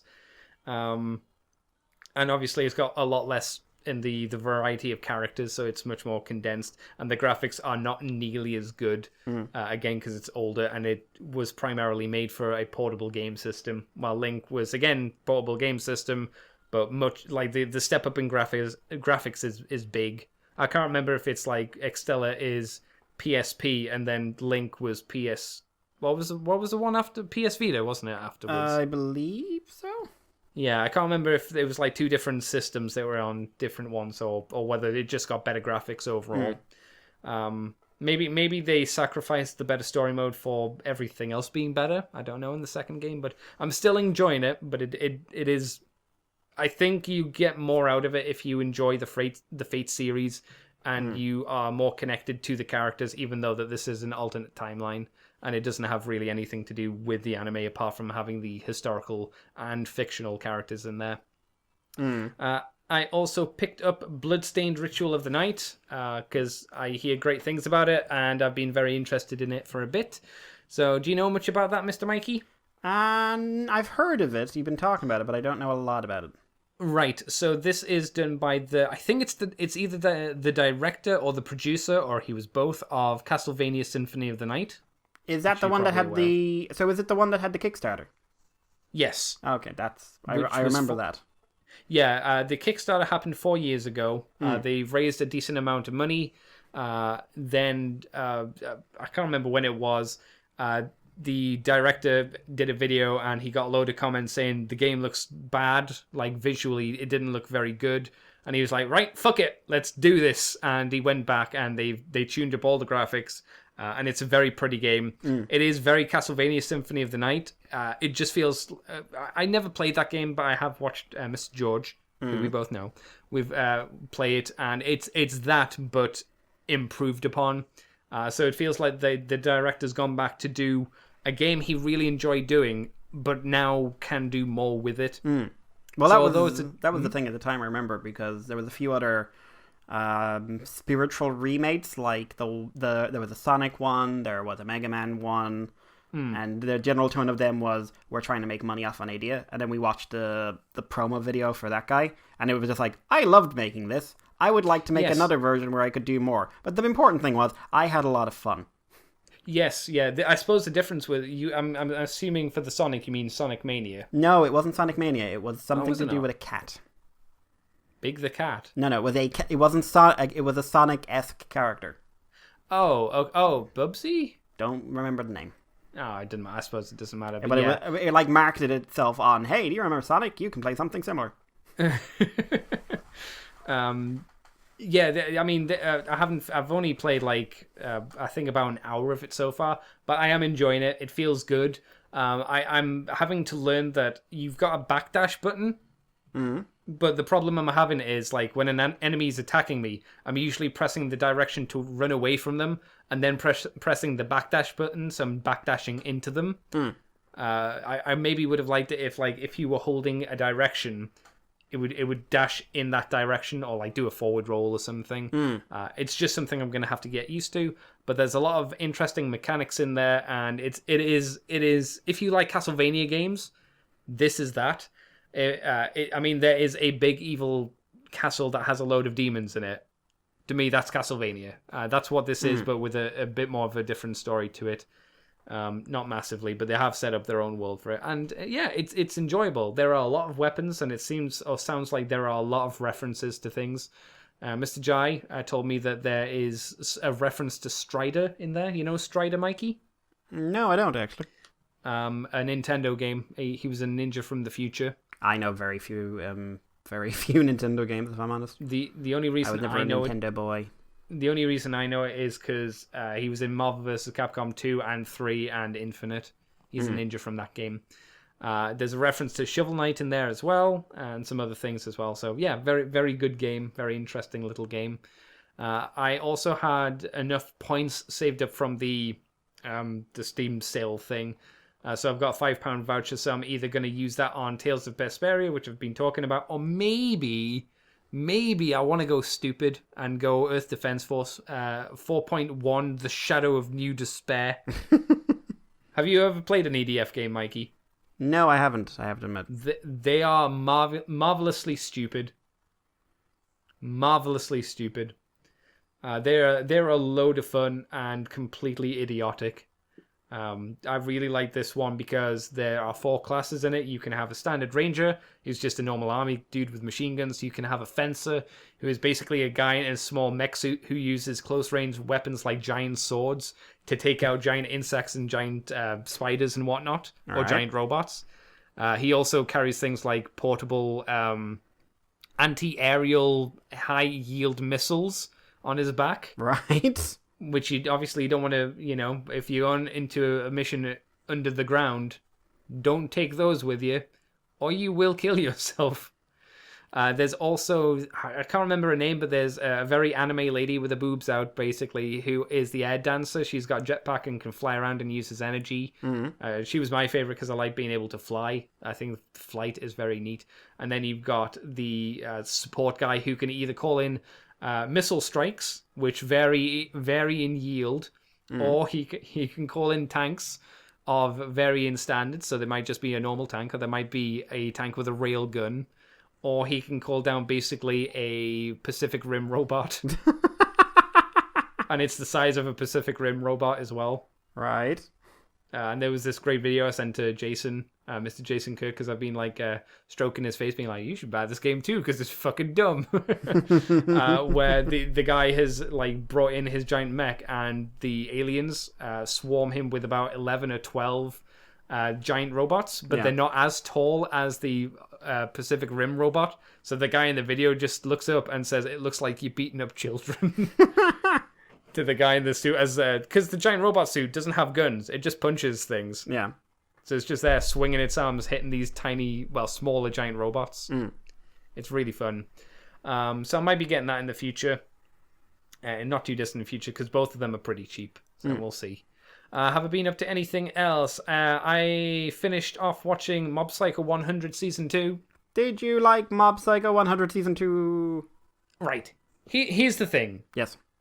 I can see and I totally understand why people love Mob Psycho. It is a very good show. I would say it is a very good show. I love the theme of a kid who has who's probably the strongest psychic in the world, but he's all about self-improvement. So he goes to the Body Fitness Improvement Club, and he's trying to improve himself socially as well. It's a really good, strong message. And they do some really good character things in here. And they've got some really nice animations for the fight scenes. But it just doesn't connect with me as much as other people.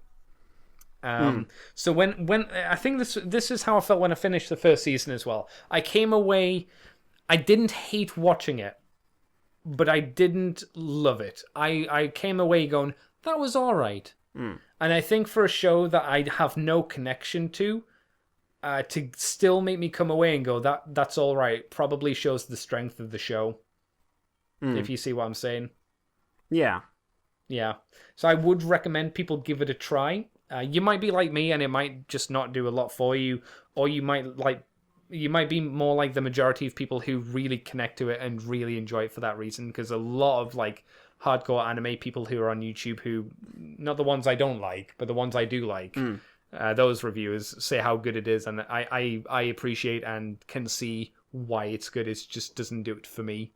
in a lot of ways, but it's enjoyable. I didn't come away hating it, which there are some animes that I have come away and just not been amazed by. The boxing one, Megalo Boxer. That got an unreasonable amount of attention.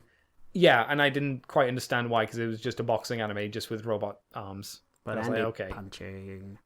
Yeah, it was just the Rocky movie, though. I'd rather watch Rocky. Robot arms! Which is odd, because you would have thought me being more of I like sci-fi elements wouldn't be into Rocky more so than a guy with robot arms. Rocky did have a robot. It did. And the best Rocky one did. Yeah, that is true. People forget about that little robot. I bet they do. They shouldn't. I also watched the first episode of Kimetsu no Yaiba, I think it's called, which is the anime that you told me about, also called Demon Slayer. Or Mikey. I'm not amazed by the story, but Mikey. Yes, Andy. You didn't tell me one thing. What didn't I tell you, Andy? Oh, you didn't tell me who did the animation for it. Who did the animation, Andy? Ufotable. Yeah, did they, Andy? They did. Huh. They're the motherfuckers that do all of the Fate stuff now, and they do some fucking tasty animation. Yeah, it's not bad It's looking. tasty. Oh man! As soon as it started up, I was like, "This is Ufotable, isn't it?" And then I looked, and I went, "Yeah, it's Ufotable." I went, "Ah, shit! I'm in for a good time now. even if I don't care about the story, it's gonna be fucking pretty as shit." And that first episode. It's setting up an interesting premise, but I can easily see it going down what you've said to kind of the generic shonen kind of series. But I think I'll stick around for the visuals because it looks so fucking good. It is kind of not so good looking a show it is. I love Ufotable. I think that I don't know if they're the best animation house because Madhouse is really fucking good. Hey, Andy, Trigger. Trigger's really fucking good as well. Let's think about all the shows we've seen over the years that had such bland animation, and then remember occasionally we're reminded just like, hey guys, we're really fucking good. Those are specifically the three animation studios that really stick out to me. Trigger has a very specific animation style that they're really good at. I think Ufotable has a more traditional anime style that you kind of say fits that, in. but certainly not in this show. They do not go traditional.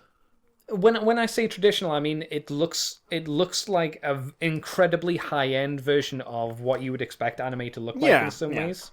That's kind of what I mean by traditional. While Trigger has always has a unique look to it, and Madhouse again kind of goes for a traditional look, but then can go fucking crazy with their action scenes. But yeah, those three studios, if they do something, I'm usually on board. Not to say there aren't other good studios out there who do very pretty things, but we have to find them.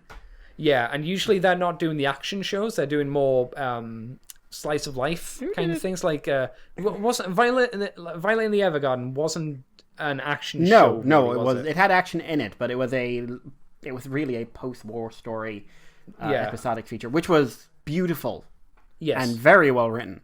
But it was not a action show. It went out of its way not to be action.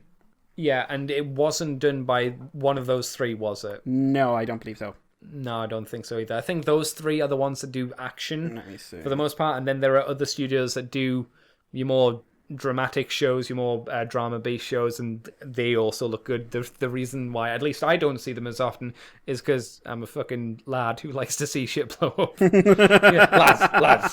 Lads. Who did the studio? Violet was done by Kyoto Animation. Okay, I haven't heard the name off the top of my with head. Madman involved. Oh. Oh well. Okay, fair enough. Madman or Madhouse? Madman. Okay, Ushu and then. Toro had some very good animation, but it was Mappa. Mappa is kind of like I would say the higher end middle road stuff. Right. Okay. So I would say Mappa's like, oh, they do good stuff, but you can see the corners being cut when they need to cut animation corners.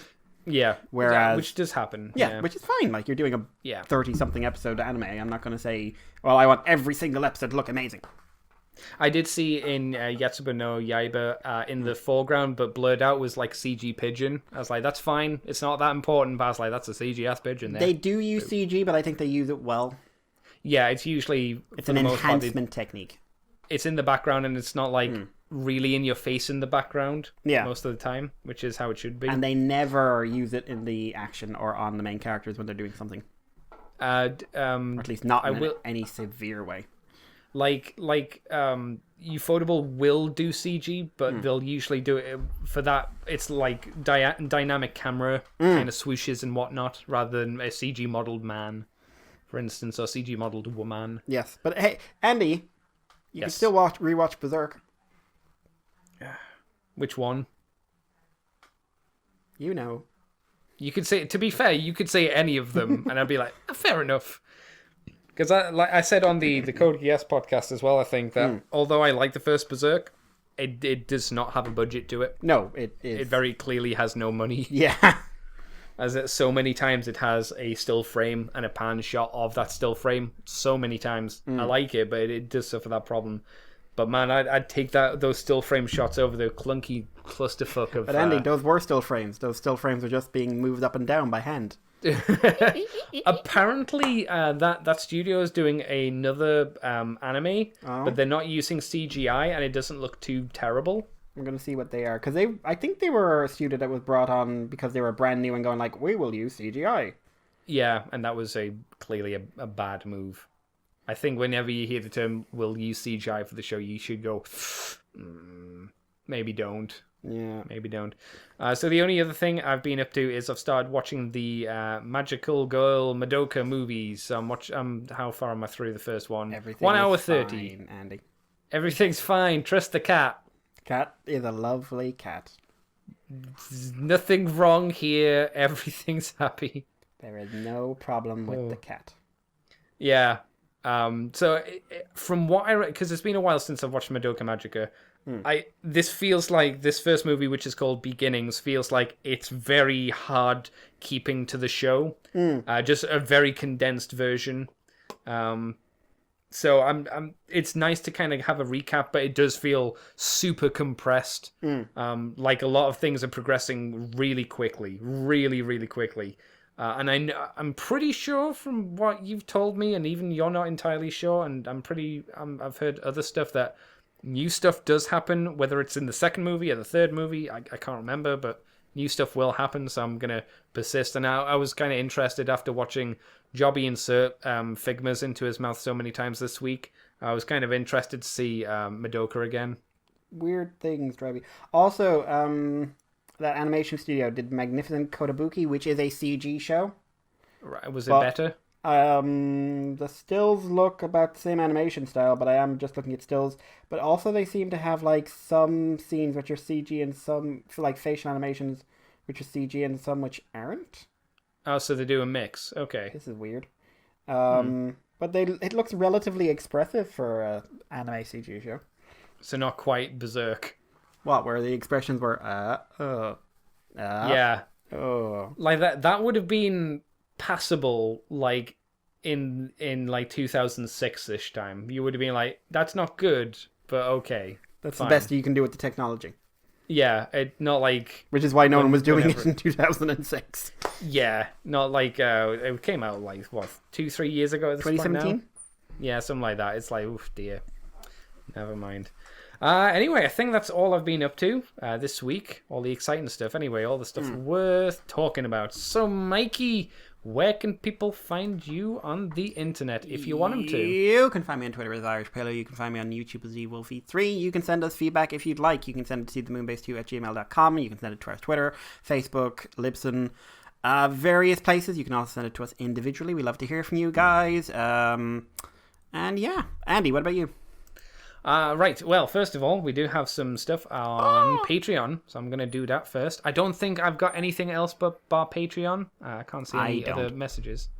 I'm looking on my emails and can't see anything else, so if I do miss you out, I apologize. Send them again if I did miss you out. My bad. He's doing it on purpose. He doesn't love you. It's true. I don't love anything. So we have... Only the pretty animation. That's true. Only the best. Tentomon 04, number 4. It's Tentomon number 4. Oh yeah, June was Pride Month, wasn't it? Fitting time to ask you who's your favorite LGBTQ plus. I think he means Transformers character in mine's IDW's. I mean, technically, RC. aren't they all? What? Well, I suppose they're meant to kind of be Are they meant to be non-binary? I suppose so. Yeah. Yeah, because like multiple because ones, until RC was inserted in, the Cybertronians had no idea, but Yeah. but they multiple ones have shown to be attracted to men and women, and they don't gender does not seem to come into their preferences really. It's just sort of, which is kind of the point, but yeah. I don't know. Like RC is great. Well, shall we expand this outside the Transformers? Because I don't actually think there's not a massive amount of LGBTQ. If you want to call out films. ones that are specifically LGBTQ plus, like the ones where the story has stopped and said these ones are this orientation. You've got Chrome Dome, Rewind, a Node, Lug.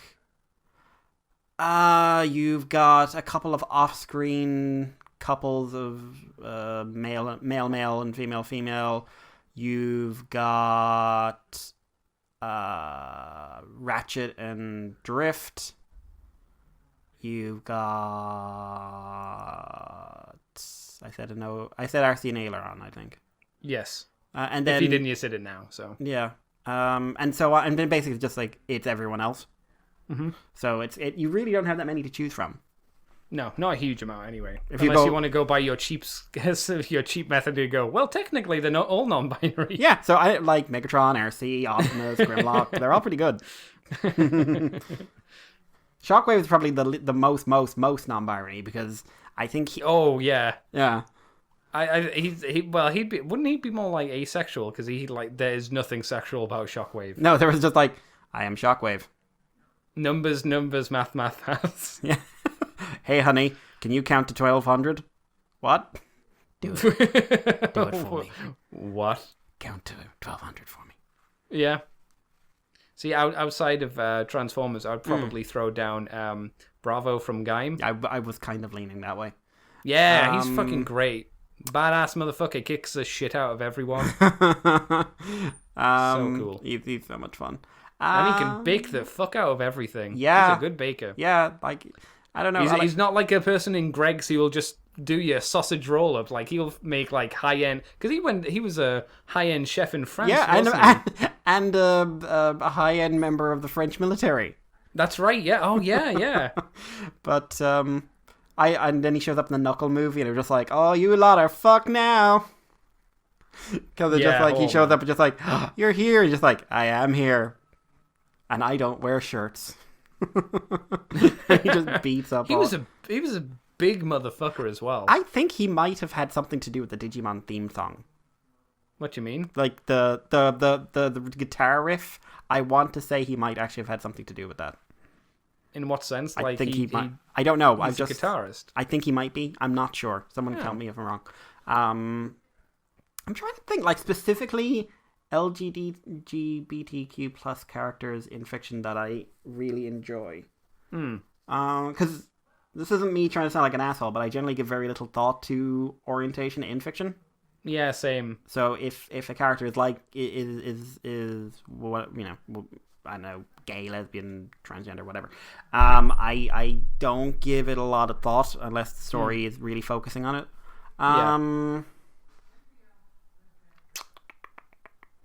You know what is a weird one? It's a weird one, and it's kind of, there's a bit of inference to it. But and you won't know what this is quite yet. But Alan from Atomic Robo. Yes, I definitely don't know that yet. There's a thing. Alan is an interesting case. If you want to, you can read some stuff that way, which I liked. So it's inferred. It's not outright stated. No, it's something you read into it, which is right. One of the things. That's probably the best way to do it, because it's not like, it's not in your face. It's something that's a part of the character, but not like, hey, look. I'm trying to. And apart from Bravo, who we both love, is there anyone you can think of? And I'll have a bit of a. Like you, I really can't think of a huge amount. Because like the thing is, like, there's a lot of characters I liked who were LGBTQ plus or whatever, but like I said, it doesn't register with me for very long what their sexuality is or their gender identification.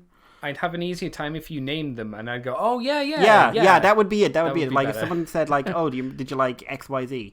Like Yeah. I'm thinking like there's someone in Dragon Prince who won. Oh, the guy that was captured and put in the cell. Right? yeah, I think so, and I liked him. yes. and Though there after was- he was put in the cell, he wasn't able Yeah. to do too much after that. There was a pair of queens as well who were married, and Yes. I remember them. And I remember liking them. Though they were in the flashback. They Yeah, seemed yeah, yeah, okay, they were but the- again, not a lot of character was given to Yeah, them. but they were fun. I'm just trying to think now because I'm actually thinking about ones I don't like the She-Ra ones know. where you had the the- princess couple and they did nothing with them, and then suddenly they're there at the end, and by the way, we're dating. That was awful. That was very badly handled. I like that was show, but that was badly handled. I didn't like that show, and I just thought that was the worst. That was just like, That's guys, super insulting. why no? Do you know? There we go. Like, if there's one character, like, if we're going down a Netflix route, Shiro from Voltron. I love Shiro from Voltron. And he had a whole arc that pissed off everyone about how he was gay and his partner died. And people got very angry on the internet, very angry. I'm surprised. But Shiro, I think, was a brilliant character, and he was, he was a homosexual man who was awesome and had a big black lion. And the fact that Kate took over from him still pisses me off. I think I was out by that point because I lost interest in the show. Right, so Tendomon continues on with love that crazy murder bitch, the RC from IDW. He liked her from the start. Glad to see she got a happy ending. No pun intended or anything like that, it seems. What? Speaking... Hang on, what? Hang on, go back a sec. Because a node, Happy ending. Sex. Oh, right. It's a sex thing, Mikey. Okay, cool. Yeah. Right. And Yes. now I'm just thinking my last image of RC and IDW was her in a classroom full of children. I'm not saying she had sex with a node in front of everybody in the classroom. Look at us. Look at us. That would be an interesting class in biology, I suppose. Or robotics? Engineering? I would say biology. I don't know. Well, like they're a both very they're both yes. forged. Yeah, I still think it's difficult. Is it engineering because they are machines? So Yeah, but they're it... biological machines or machine biology. I always see Cybertronians as having a biological system that is using non-organic material. I don't see them as machines as we would see them. But then I'm playing Nier Automata at the moment, where it's just like, what your does any opinion of might this? change on What that, does any yeah. of this mean? Yeah. Right. Speaking of, any thoughts on the Daughters of Cain, Andy? So the Daughters of Cain are an Age of Sigmar army. If you're not aware, they are on the side of Order, even though they are very one could say unpleasant. They're all into like assassination and murder and giving death over to the blood, not the blood god, but the god of murderous intent. So my thoughts on the actual lore is I think the lore's quite interesting, and the stuff they're doing with Morathi, as she has effectively usurped that god and is taking all of the offerings herself, but unbeknownst to all of her worshippers, I think is very interesting. If we're talking about the army aspect, I'm a guy that likes unit variety, and the army does not have a unit variety. It feels like it's still very much an early Age of Sigmar force that was put together, cobbled together with the kind of remaining forces from the previous game system. So it feels underdeveloped because there's maybe 4 or 5 unit types, which isn't nearly enough. They may be really effective, which I hear they are quite useful. I just don't think they're a visually super interesting army because they're so limited. So that would be my problem with them. Think they will get an Underworld's Warband next season? Ooh. I find it difficult to figure out who's getting goddamn warbands and who aren't getting warbands, mainly because the balance of each faction, because there's 4 main factions, the balance of who has more warbands related to each of them is off the scale. So the forces of Nagash need way more to kind of balance them out versus everybody else. Oh, and Mikey, if you want to try a great Space Ninja shoot, give Warframe a go. It's free to play. A Space Ninja shoot. Yeah, Warframe is I can't remember the backstory, but it's very you're a space ninja, and you can either shoot things or hit them with a sword. Right. It's like Destiny, but not shit. And it's third person, and it is free to play, but it's from what I know, because it doesn't sound like you know much about it. It's very dense to get into, as it's a free to play game, and there's lots of extra currencies, and there's lots of stuff. At the moment, I don't think you have time to play it, Mikey, as you've got a lot of the games to catch up on. One or two. Do you have any thoughts on Warframe? Not It's okay if you don't, because you don't know much about it. No, it was. It's a nice name. He sent another email. Lastly, I just want to scream into the void about how the PS Plus sucks now. And back in the day, we got PS3, PS Vita, and PS4 games at the same time for lower price for entry. But you have to read this if you don't. But you don't have to read this if you don't want to. I do. We read it. It's good for Mikey to know, since Mikey could, if he wanted, go for PS Plus, PlayStation Plus. Has that tempted you? It's all right. I mean, some of the free games, like at the moment, they're doing some sports free games, and that's not going to do anything for me. Lame. Yeah, but lame. I did take advantage of a sale, though. Oh, for PlayStation. And I may have bought something that I was told to buy last week and was already planning on buying, but that's neither here nor there. No, you got Galgun. No. Oh. I may have gotten Persona. Oh, cool. I couldn't find Galgun when I went into trading. Were you looking? I might as well. That's a shame game to buy. That's definitely a shame purchase. You have a gun that can look through girls' clothing, Mikey. That's a shame purchase. Yeah, but it's a gun. It's violent. If it's violent, I'm allowed to enjoy it. It shoots love at people. Love must be love. Have you installed have you installed it yet or what? Yes, I haven't installed it, but I trying to sit down to a Persona right now. It's just that is too much. Oh yeah, no. What's the new Persona 4 coming out? Persona 5 coming out? Is that an expansion or is that there was an Ultimate thing? Edition which had a few extra gameplay options and all the DLC. But I don't think there's a new version. I haven't heard of an extra game. Okay, because I know there is something Persona 5 related that is coming out. There's a dance game and a VR game. It might have been that. Let me see. I'm not sure. Obviously, because I don't have a PlayStation, I haven't been keeping up to date on it, but I have seen people talk about things related to Persona 5.